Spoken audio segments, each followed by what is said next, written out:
I could use this as an example, right?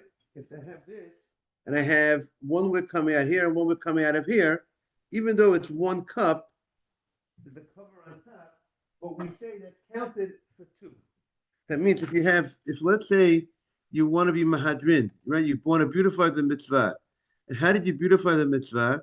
You would light according to how many people are in the house. So you could count this actual cup, the single cup that has two wicks coming out from it as for two people. Because they're not coming out. The issue here is that if they're coming out, um, if the wicks would be connected to each other, right? Like you have like a Havdalah candle, when two wicks come together, that would not be able to be allowed to be used for menorah because that's more like a torch, and a torch is more used for personal use. So therefore, the Gemara says, if you have this in there, Sheish Lo Shtei Piyot on 23b1, you got it, David? Bottom of the page, first column. So this lamp has two openings on different sides of its cover. So then, Ola L'Shnei B'nei Adam, it could count for two people. Um, Meaning you can have two people. If two people, each person wants to light the menorah, it could be used. Each person can light one wick, or if one person, if you're lighting for two, according to the members of the house, you could go ahead and have in mind that it's going for those two people. So you could use this as counts. It would be a proper that'll be a proper menorah.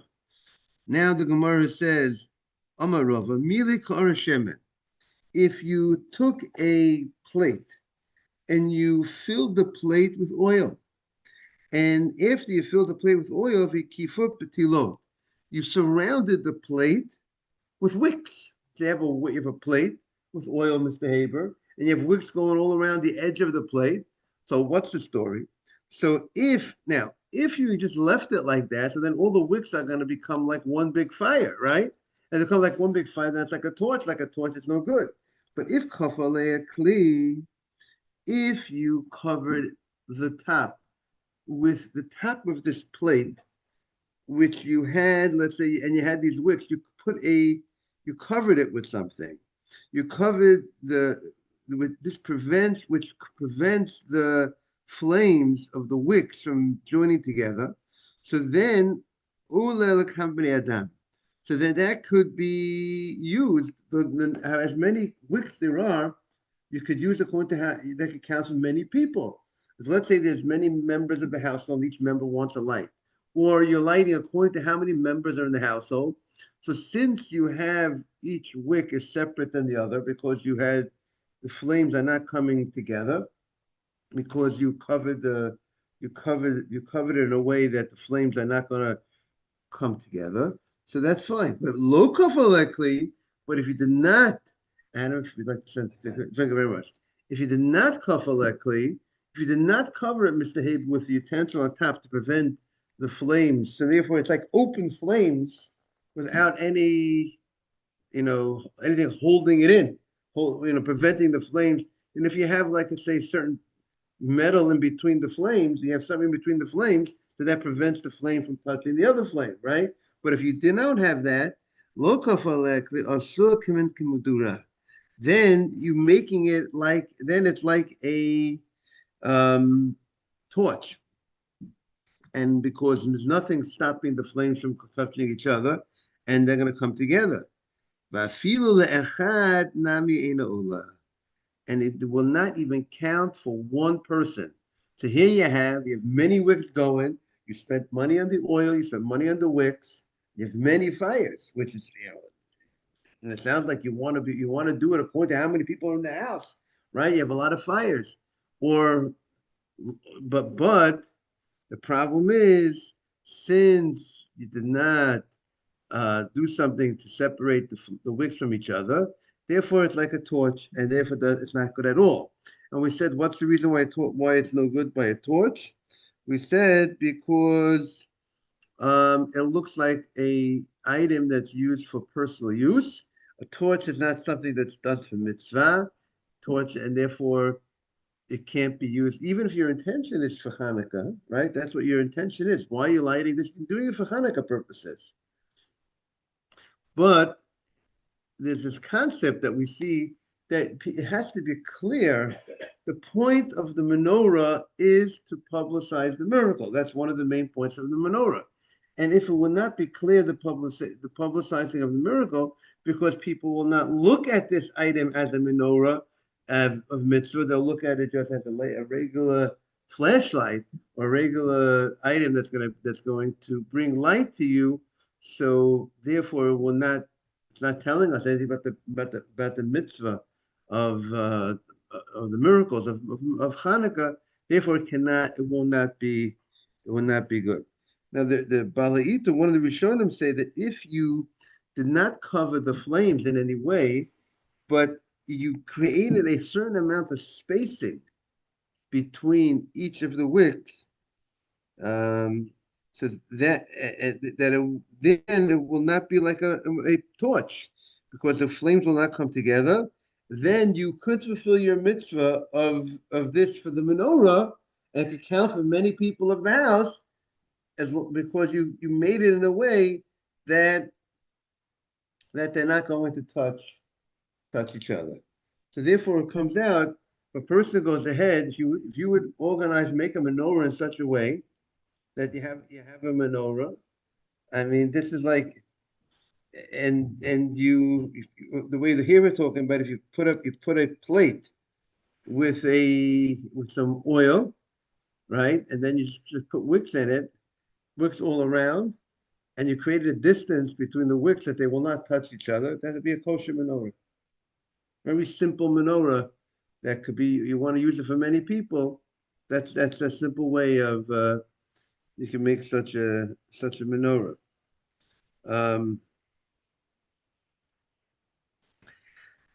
Now, so if the Gemara is saying you have to cover it because we're afraid that the wicks are going to come, they're going to connect to each other, and that'll be like a torch.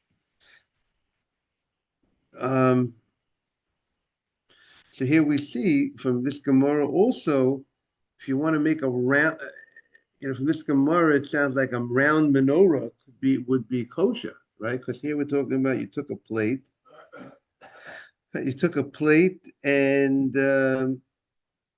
you surround. Now our menorahs are usually straight, right? We don't, right? We have to look into the halacha about making menorahs.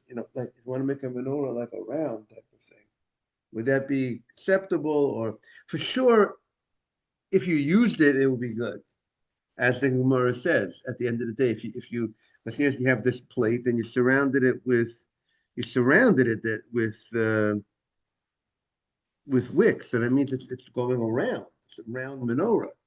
But whether you should make this type of menorah or not, you see, the question is this when something is round, is it so clear to the onlooker how many lights are there? Is it more difficult to see how many lights when you have things in a straight line, it's easier to see. So the question is, because what would this be the ideal type of menorah, or better not? Would that be the concern? We have to look back in the halacha, about a menorah is about, regarding a round type of menorah. That has to be researched. You know what I'm saying? Interesting from our Gemara. Okay, now here comes the very famous Gemara, Mr. Haber, that I was talking about before. Amar Rava. Rava says the following. Pshitali. Rava says, it is obvious to me. Ner beito v'ner Chanukah. If the person has only enough money to buy oil for a menorah, for Hanukkah, or oil for his house for Shabbat candles. That's how Rashi learns the question is regarding Shabbat candles. So the question is, who takes precedence?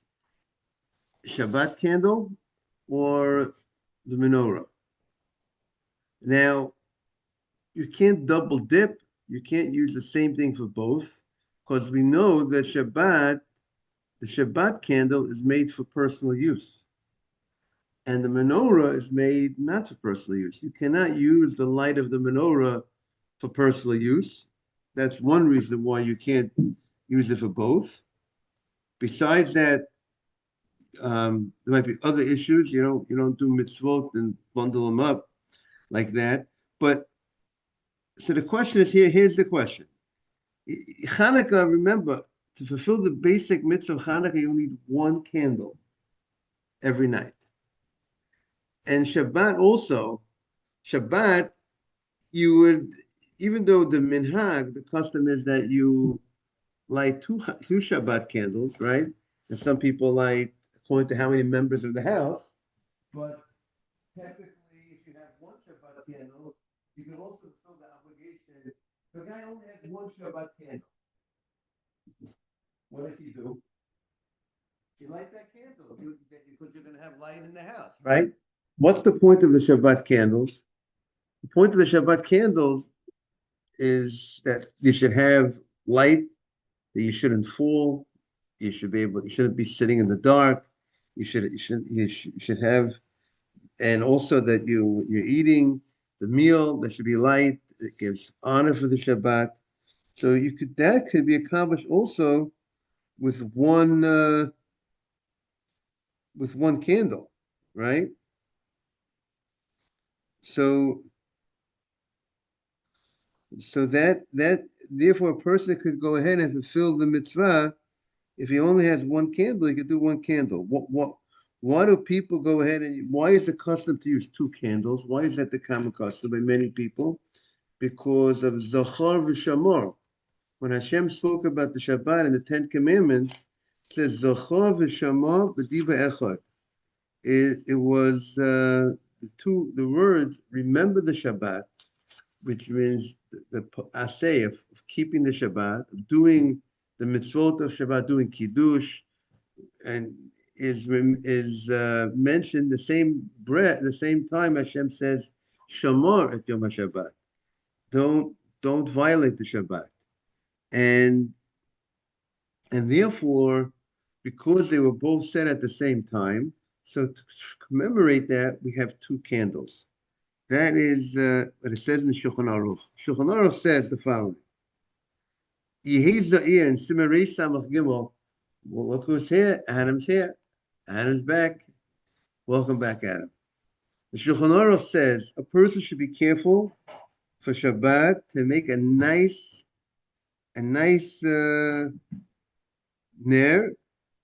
have a nice Shabbat, lamp for Shabbat, and lighting the ner is a obligation, and he calls it obligation mishum oneg Shabbat. He says that the Chafetz Chaim writes that the lighting of the Shabbat candles is there's a rabbinic mitzvah to delight in the Shabbat. Shabbat should be a very pleasurable day, and it adds to your pleasure when you have light. Be able to see what you're doing, see what you're eating, and you enjoy the meal more. We have beautiful lights, and therefore, you make a nice ner yofeh. You make a nice ner for Shabbat. And then the Moron HaMachaber says there are those that use 2 wicks. Now, again, when we say ner yofeh, there should be a nice ner. It seems that he's not referring so much to the candelabra as much, more as there should be a nice light, right? There should be a nice light burning in the house. And he's going to quote our Gemara, because the Gemara says that as a result of the person being careful in lighting the Shabbat candles, they have children that will be Torah scholars. And therefore, he says it's very appropriate for a woman to pray after she finishes lighting and the brachot and the brachot on the menorah, after she says the brachot, the lighting, that Hashem should give her children that are enlightened with the Torah. Now,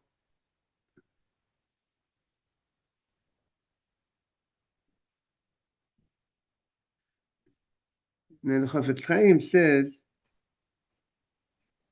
that now then he said like this: if some have two wicks, the Shulchan Aruch says. Why? One corresponding to Zachar, corresponding to Zachar at Yom HaShabbat, and one corresponding to the Shamar. Now,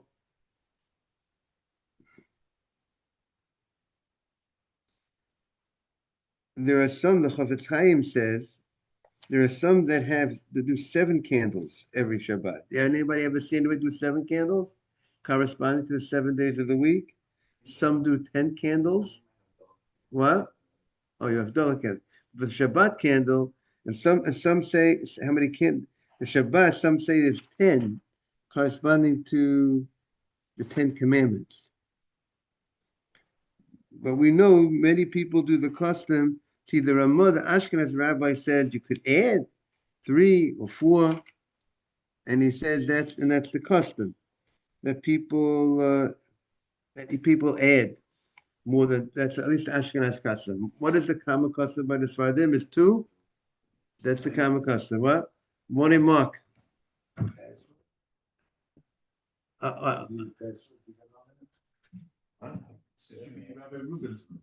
Yeah. You want to try it? Because if we want to get Jaime on I forgot to call you yesterday. Okay.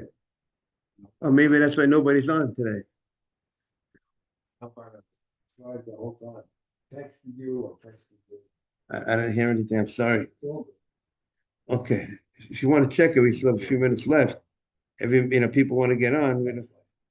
That's why nobody's on. Okay.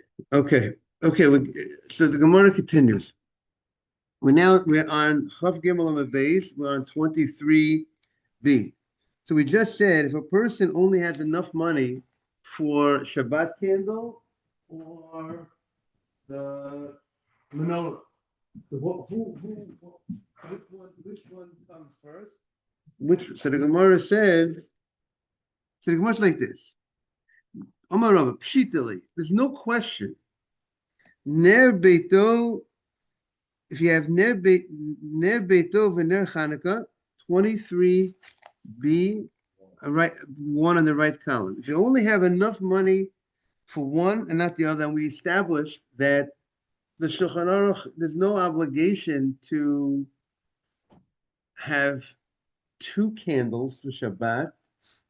It is a custom, and that becomes the halacha. But technically, if you would only have one candle, you light that candle. You only have enough money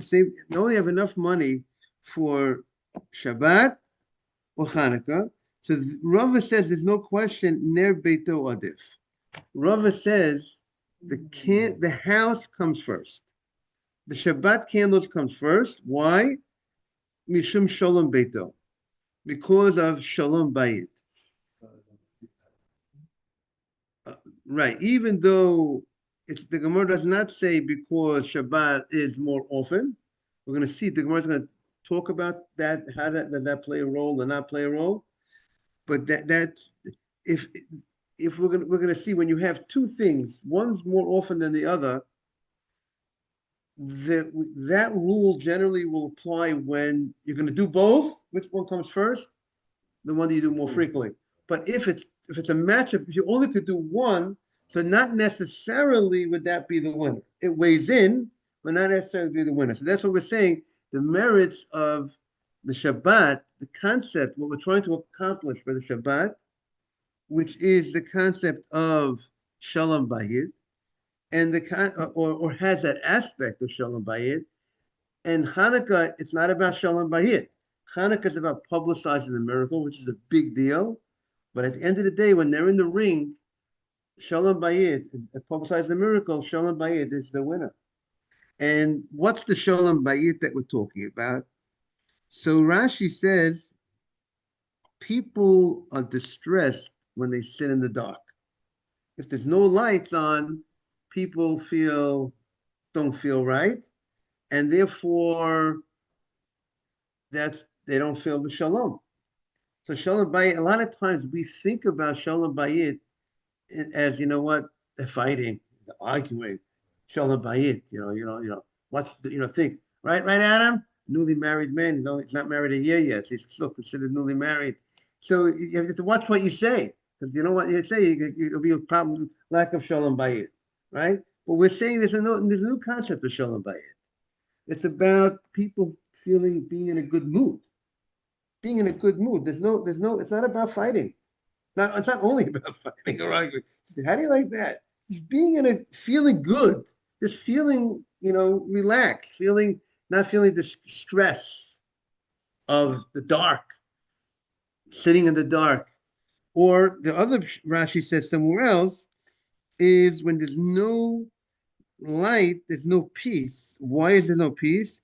Because people fall. People fall. Therefore there's a lack of peace. If you can't see where you're going, you can fall. So that's the other issue, suggestion of what Shalom Bayit is referring to. So that takes precedence. Then the Gemara says, okay, that's the obvious. Ner beito v'kiddush hayom. If it's a question of having candles for Friday night, or kiddush hayom. Now, what does that mean? Friday night kiddush. So some learn the Gemara is that you don't have wine, you don't have bread, because if you don't have wine, you can substitute the bread with the wine Friday night. But you have no wine, you have no bread, but you could have in mind and you're davening the kiddush, meaning when you daven arvit, you talk about the Shabbat. Now, how do you feel the mitzvah of Shabbat of kiddush is fulfilled by talking about the holiness of Shabbat, right? Anything with the computer?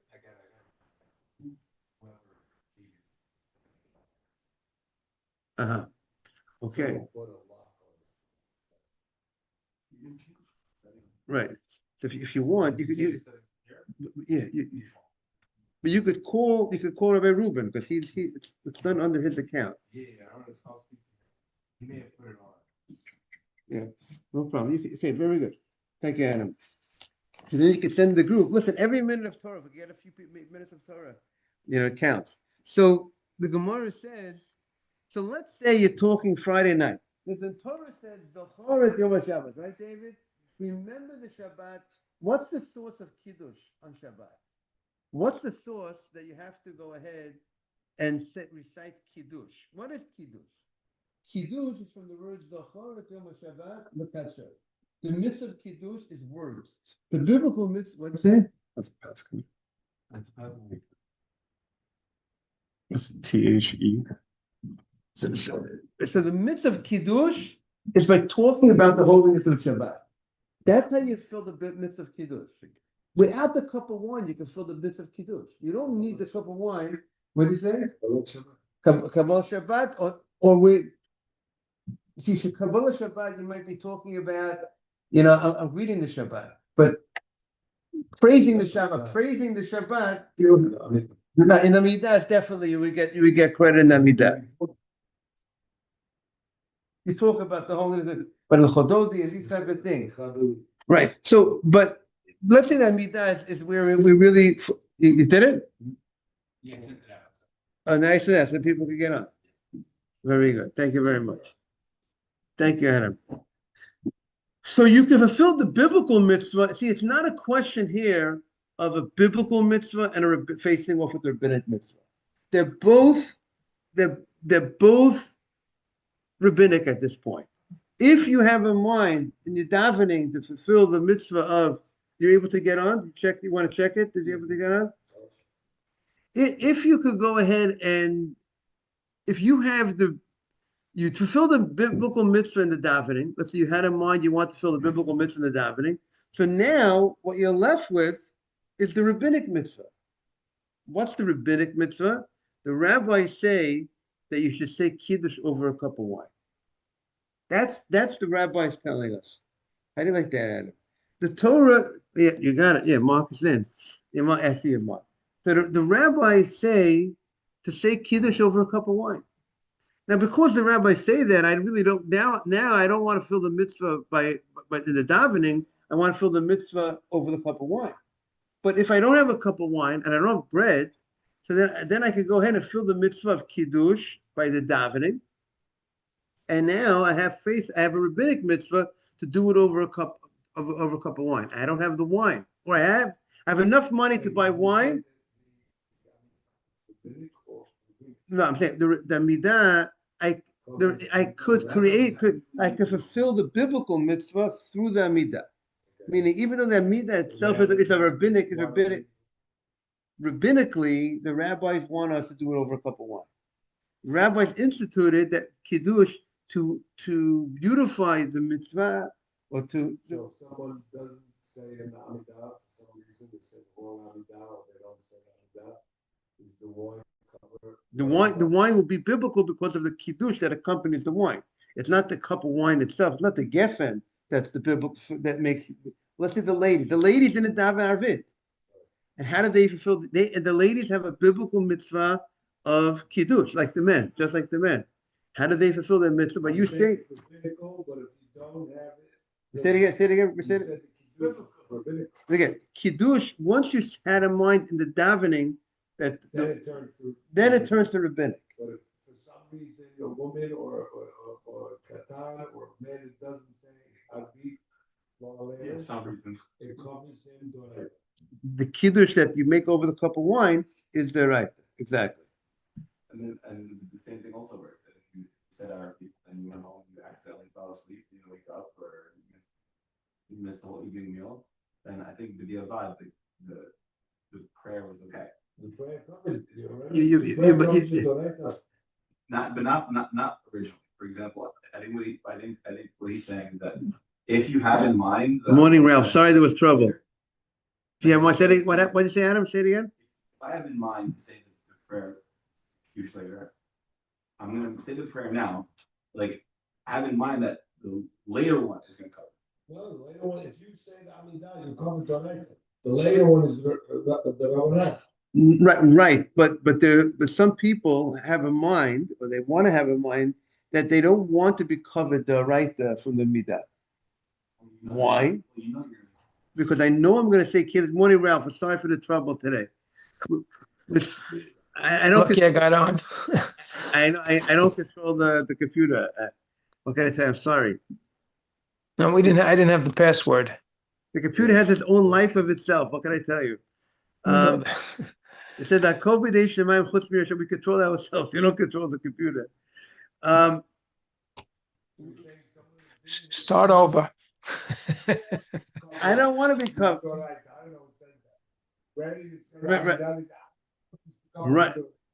I want the kiddush. Right. I want the kiddush of. That's what you're saying, Adam? Yeah. But then again, even the guy goes to sleep. Morning asaf. Sorry, we had trouble today with the computer. If the guy goes to sleep, if you had in mind not to be yotzei, you can't be retroactively yotzei. If you had in mind not to be yotzei. The question is then, like, what's the default? Is the default I know I'm going to be kiddush later? Then what's the default? If that's all I know? Morning, Gary. Morning. You see, the bottom line is, if a guy fell asleep Friday night, did not say kiddush, But he said Amidah, he still has to say kiddush tomorrow. He does the Friday night kiddush. You know that people. That's why you come. That's why you came to the class. That's what I always tell everybody, right? If a guy fell asleep Friday night, did not say the kiddush, Shabbat morning when you after davening, after you pray, but except you at least for Ashkenaz, I don't know about the Sardim. You skip the Yom HaShishi, V'chol HaShamayim, and you start from the Bor Prei Geffen. You start from the Savri Maranan, Bor Prei Geffen, and then you continue going straight. You only do one though. No, right. That'll be that'll be your kiddush. On Saturday morning after Yom HaShishi. In that case, you do what? You say before the read, say like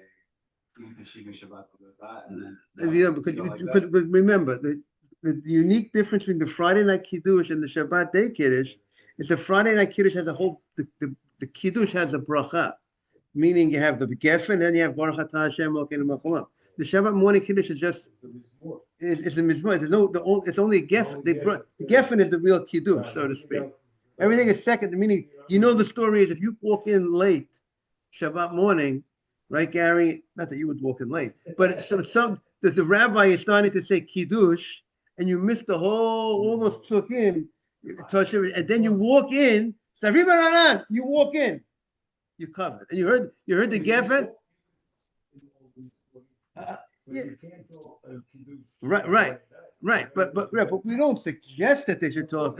But it's not going to hold them back. As we say, it's not right. Because the main thing is the main kiddush, the meat and the potatoes of the kiddush Shabbat day is the geffen.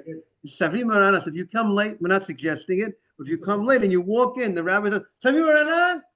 But if you right, but if you come in late, okay. Now the truth of the matter is Friday night also the same thing. If you come in at Savim Aranan and you miss Vayechulu, and you came from somewhere around and onwards, because you have the bracha, the blessing follows, you're good.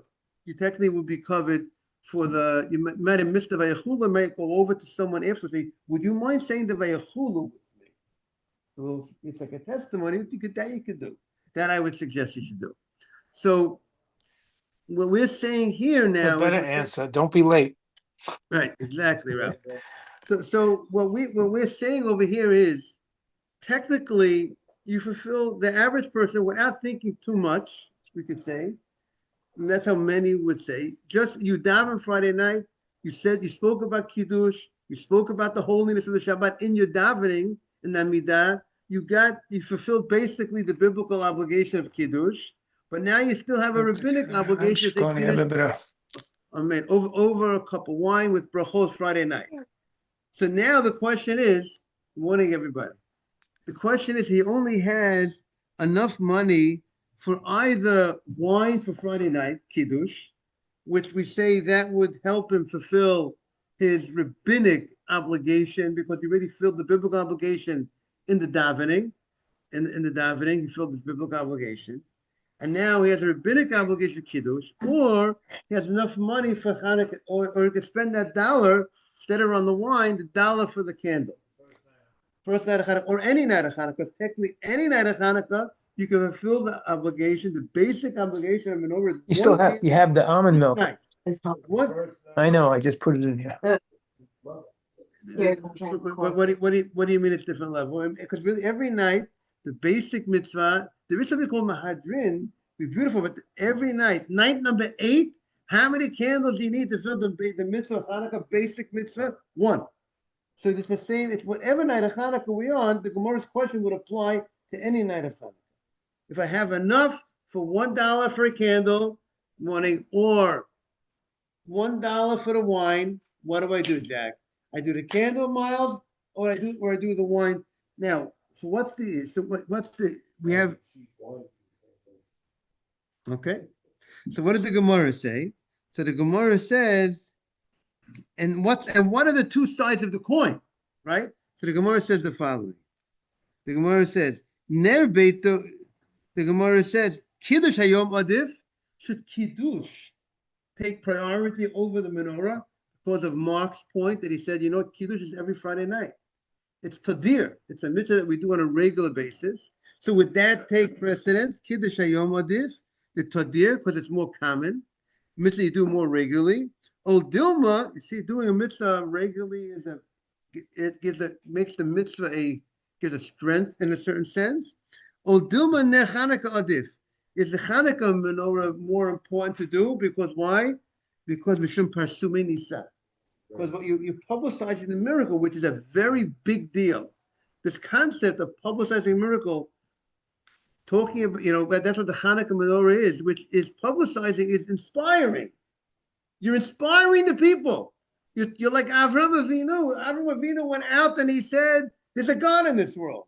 You're publicizing a miracle. By the way, when people make a Sudat Hodah, right? Yesterday, someone I know, last year, they were in a car and the car flipped over. And thank God they crawled out of the window. So yesterday gave a Sudat Hodah remembering last year's miracle. and the Chayei Adam says it becomes a Sudat mitzvah. A meal that you made to publicize Hashem's miracle, that's a Sudat mitzvah. So now the question, what comes first? So the Gemara says, Batadi Baye, after he asked the question, Hada Pashta, he came to a conclusion, Ner Chanukah Adif. If you only could spend for having wine Friday night or having a candle for Hanukkah, well, who's the winner, David? Hanukkah is the winner. Why? Mishum Pasumi Nisa. Publicizing the miracle, publicizing what Hashem did. And I wanted to suggest, and you already said that, Midah, so you got credit. So, right, so maybe that might be different, because meaning what Mark is saying, what we're saying, because since you said that, Midah, you already got the biblical mitzvah of Kiddush, but the biblical mitzvah of Kiddush is with words. That's, you fill the mitzvah with words, technically. Right, you can use the bread also, right. So some learn the Gemara, here, some learn our Gemara question is, you have bread, but wine is better than bread. So now the question is, what's better? What should I do? Should I use the dollar for the wine, which is better than the bread, or better use it for the Hanukkah? But I had trouble with that explanation, because if I can fulfill it with bread, and I will not be able to fill the mitzvah of Hanukkah without having nothing, there should never be a question. I should definitely have. So if I rather learn the Gemara that I don't have wine, I don't have bread, I fill the mitzvah with Kiddush, but now the question is, what's better? Should fulfill the rabbinic mitzvah, I fill the mitzvah with the words in the davening, but I didn't have a cup of wine. Rabbinic mitzvah to go over a cup of wine, or Hanukkah comes first. And what's that? Publicize miracles first. Have a great day, everybody.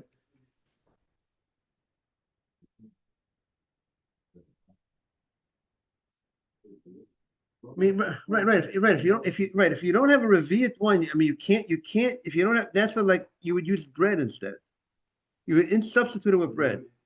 You wouldn't make the kiddush. You can't make, if you don't have a revi'at of wine, you wouldn't have 3 ounces of wine, you can't make the kiddush. You always could say a bar geffen, but it's not, and during the weekdays, but on Shabbat, you want to drink, you have to make a kiddush. And that will not be enough for kiddush. You're going to have 3 ounces. Well, it's not What's that? No, it would be a kiddush, and be a kiddush in vain. I don't have a right to say the bracha of kiddush, Shabbat, on something less than 3 ounces. That would be a bracha vatala. Right. I would have the bread. I would just put the bread instead of saying savri. Right. I would. I say savri baranan. I would say perfect. Savri baranan. Amotzi lechem min aretz.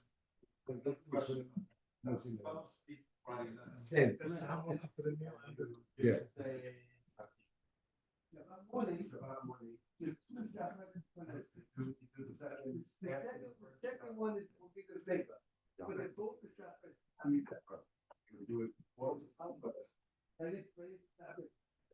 Right, immediately after you wait a couple of seconds, you went back to your set. Right? But let's just try quick on the set. It's a shot. That one in? It's the same. You don't do that.